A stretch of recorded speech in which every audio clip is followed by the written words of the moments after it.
الحمد للہ رب العالمین والصلاة والسلام علی سید الانبیاء والمرسلین اما بعد فاعوذ باللہ من الشیطان الرجیم بسم اللہ الرحمن الرحیم۔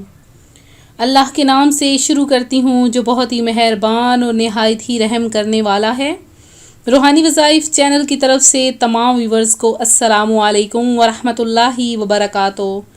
میں اپنا چینل روحانی وظائف کے ساتھ آج آپ کی خدمت میں صلاۃ التسبیح کا ایک ایسا وظیفہ لائی ہوں کہ جو آپ کی ہر پریشانی ختم کر دے گا۔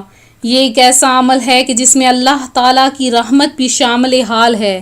اس وظیفے میں ہم آپ کو صلاۃ التسبیح پڑھنے کا طریقہ بھی بتائیں گے اور ساتھ میں کیسے آپ ہر پریشانی سے نجات پا سکتے ہیں۔ آپ کی اس عمل سے، اس وظیفے سے اتنا پاورفل وظیفہ ہے کہ اس سے آپ کی ہر حاجت خواہش پوری ہو جائے گی۔ اللہ پاک نے اپنے نبیوں اور فرشتوں کو معصوم بنایا ہے، لیکن ہم جیسے عام لوگ خطا اور غلطی کا پتلا ہوتے ہیں اور ہم سے غلطیاں ہو جاتی ہیں۔ عقل مند انسان کی ایک نشانی یہ ہے کہ وہ دوسروں کی اور اپنی غلطی سے درس حاصل کرے اور ایک بار ہو جانے والی غلطی کو دوبارہ نہ ہونے دے۔ بالخصوص دنیاوی معاملات میں جو آدمی غلطیوں سے سیکھتا نہیں ہے بلکہ غلطی پر غلطی کرتا چلا جاتا ہے تو ایسا شخص بسا اوقات ناکامی کے گہرے گڑھے میں گر جاتا ہے۔ غلطیوں سے سیکھنے کی کوشش نہ کرنے سے جہاں دیگر نقصانات ہوتے ہیں وہیں انسان کا وقار بھی مجروح ہوتا ہے۔ بعض افراد یہ چاہتے ہیں کہ ان کے معاملات و عادتیں درست ہو جائیں لیکن وہ اپنے اندر تبدیلی نہیں لا پاتے۔ ایسے تمام افراد سے میری گزارش ہے کہ ان 2 اصولوں پر عمل کرنا شروع کر دیں۔ انشاءاللہ بہت حد تک بہتری ہو جائے گی۔ اپنی اور دوسروں کی غلطیوں سے سبق سیکھنا شروع کر دیجئے۔ بسا اوقات آدمی ذاتی، دفتری اور کاروباری معاملات کے حوالے سے کوئی فیصلہ کرتا ہے لیکن اس کے نتائج توقع کے مطابق نہیں نکلتے۔ اس طرح بسا اوقات کسی معاملے میں انتخاب غلط ثابت ہوتا ہے، مثلا چھٹیاں گزارنے یا کسی اور جائز مقصد کے لیے سفر کر کے کہیں جانا تھا لیکن ایسی جگہ کا انتخاب کر لیا جہاں پریشانی ہوئی، رہائش کے لیے نامناسب ہوٹل بک کر لیا، ایسا کھانا کھا لیا جو اپنی طبیعت کے موافق نہ تھا، کپڑے سلوانے کے لیے درزی کا انتخاب کیا لیکن اس کی سلائی غیر معیاری ثابت ہوئی وغیرہ۔ اس طرح بسا اوقات انسان اپنی یا دوسرے کی غلطی کے سبب روڈ ایکسیڈنٹ کا شکار ہو جاتا اور جانی یا مالی نقصان اٹھاتا ہے۔ اس طرح کے تمام معاملات میں غلطی ہونے کے بعد غور و تفکر کرنا، غلطی کا اعتراف کرنے، اس کے اسباب ڈھونڈنا اور اگلی بار اس غلطی سے بچنے کی بھرپور کوشش کرنا ایک عقل مند انسان کی نشانی ہے۔ گھریلو زندگی میں درپیش آنے والے مسائل پر غور کر کے ان سے سبق سیکھنا اور اگلی بار ان سے بچنا گھریلو زندگی کو پرسکون بنانے کے لیے فائدہ مند ہے۔ بسا اوقات آدمی گھر میں کوئی ایسی بات کر دیتا ہے یا ایسا کام کر گزرتا ہے جس سے گھر میں جھگڑا شروع ہو جاتا ہے۔ عموماً گھروں میں ہونے والے جھگڑے بعض مخصوص موضوعات پر بحث کی وجہ سے ہوتے ہیں۔ اگر ان موضوعات کو نہ چھیڑا جائے تو گھر میں امن کی فضا قائم رہتی ہے۔ مثلاً شوہر جانتا ہے کہ میری فلاں بات یا کام پر بیوی کو غصہ آ جاتا ہے، بیوی کو معلوم ہے کہ میرے فلاں انداز یا بات سے میرا شوہر ناراض ہو جائے گا۔ اس طرح اولاد اپنے ماں باپ کے بارے میں، والدین اپنی اولاد کے بارے میں غور کریں کہ کون سی بات کرنے یا کون سا موضوع چھیڑنے سے ہمارے گھر میں مسائل اور جھگڑے پیدا ہوتے ہیں۔ مسائل کو حل کرنے کا ایک اصول یہ بھی ہے کہ حالات کو سنبھلنے کے لیے کچھ وقت دیا کریں۔ گرم پتیلی کو تھوڑا ٹھنڈا ہونے دیں کہ گرم پتیلی پکڑ کر آپ سالن بھی گرائیں گے اور ہاتھ بھی جلائیں گے۔ یاد رکھیے بہت سارے مسائل کا حل عقل مندی، سمجھداری، تدبر اور حوصلے سے کام لینے، نیز ٹائم گین یعنی مسئلے کو سلجھنے کا وقت اور موقع دینے اور قوت برداشت وغیرہ جیسی چیزوں پر بھی موقوف ہوتا ہے۔ لہٰذا میری تمام لوگوں سے یہ گزارش ہے کہ اپنی اور دوسروں کی غلطیوں سے سیکھیے۔ ایک بار ہو جانے والی غلطی کو بار بار مت ہونے دیجیے۔ یہ تمام چیزیں ایسی ہیں کہ انسان پریشانیوں کا شکار ہو جاتا ہے. اس کی خواہشات ہیں کہ دن بدن بڑھتی ہی چلی جاتی ہیں، اور ایسی خواہشات جو بڑھتی چلی جائیں اس میں انسان مصیبتوں پریشانیوں کا شکار ہو جاتا ہے. آئے دن خواہشات کا انبار لگ جاتا ہے. تو آپ لوگ کثرت سے پہلے تو استغفار کیا کریں کہ فرمان مصطفیٰ صلی اللہ علیہ وآلہ وسلم ہے. ترجمہ: خدا کی قسم میں دن میں 70 سے زیادہ مرتبہ اللہ سے استغفار کرتا ہوں اور اس کی بارگاہ میں توبہ کرتا ہوں. تو اللہ کریم کے سارے ہی انبیاء کرام علیہ السلام معصوم ہیں، وہ گناہوں سے پاک ہیں. رسول اکرم جناب محمد مصطفیٰ صلی اللہ علیہ وآلہ وسلم تو سب انبیاء اور رسل کے سردار ہیں. تو ہمیں بھی کثرت سے استغفار کرنی چاہیے. آج کا جو میرا وظیفہ ہے وہ صلاۃ التسبیح کا وظیفہ ہے.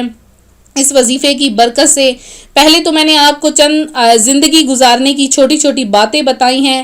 تو اب میں اپنے وظیفے کی طرف آؤں گی. وظیفہ بہت ہی مجرب اور کارآمد وظیفہ ہے. اس وظیفے کے کرنے سے انشاءاللہ تعالی آپ کی ہر پریشانی حل ہو جائے گی، آپ کی ہر مشکل ختم ہو جائے گی.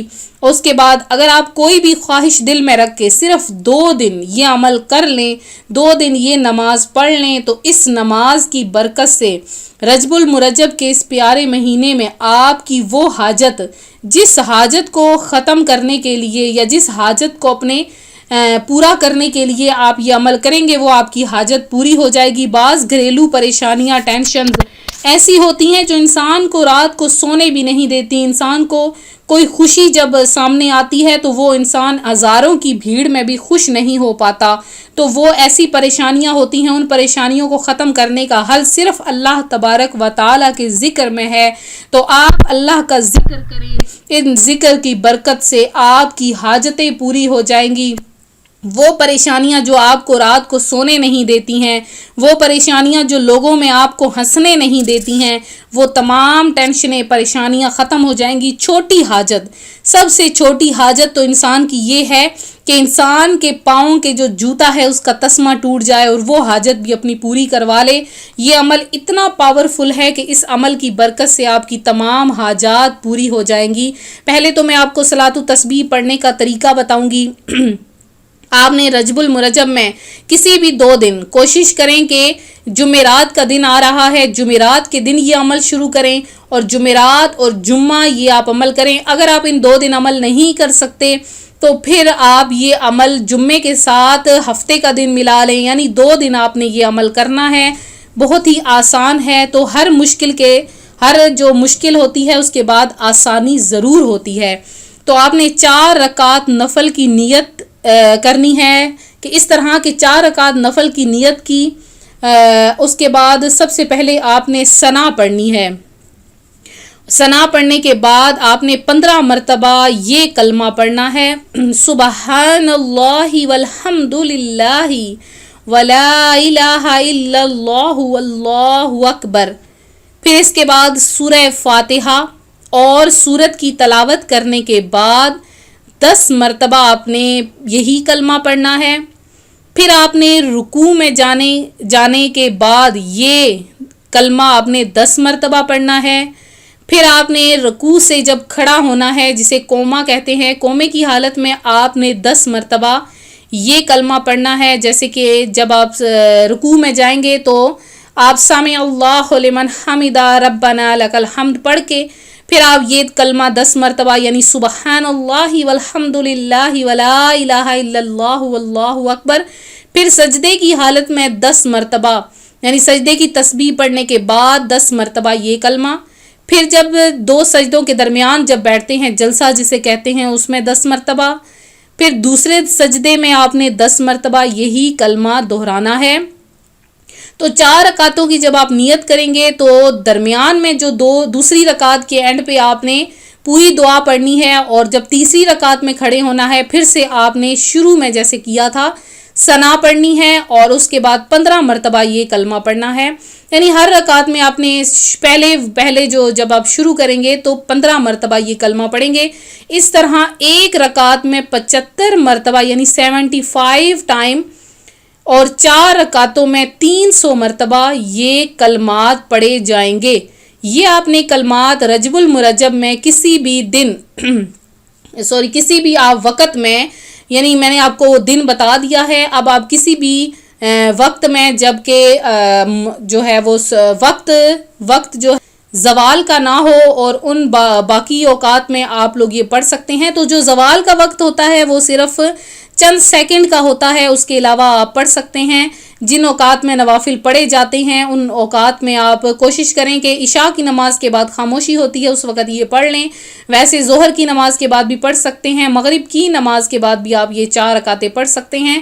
2 دن آپ نے لگاتار نیت کر کے اپنی حاجت کی آپ یہ عمل کریں، انشاءاللہ تعالی صلاۃ التسبیح کی برکت سے آپ کی ہر حاجت مراد پوری ہو جائے گی، آپ کی ہر پریشانی ختم ہو جائے گی، اور اس 2 دن کے عمل سے اللہ تبارک و تعالی کی رحمت نازل ہوگی آپ پر. یہ عمل ہرگز نہ چھوڑیں، خود بھی کریں، اپنے بہن بھائیوں کو بھی کروائیں، اور اپنے عزیز و اقارب کے ساتھ بھی اس ویڈیو کو شیئر کریں. ویڈیو کو لائک کرنا ہرگز نہ بھولیں، چینل کو سبسکرائب کریں اور بیل آئیکن کا بٹن بھی پریس کریں تاکہ ہر آنے والی نئی ویڈیو سب سے پہلے آپ تک پہنچ سکے. جمعۃ المبارک کا مبارک دن آنے والا ہے، تو جن بہنوں بھائیوں نے دعا میں حصہ لینا ہے اپنا نام کمنٹ سیشن میں ضرور میسج کریں، انشاءاللہ آپ کے لیے خصوصی دعا کا اہتمام کروایا جائے گا. ملتے ہیں اپنے اگلے وظیفے کے ساتھ. دعا میں یاد رکھیں، اپنا خیال رکھیں. فی امان اللہ.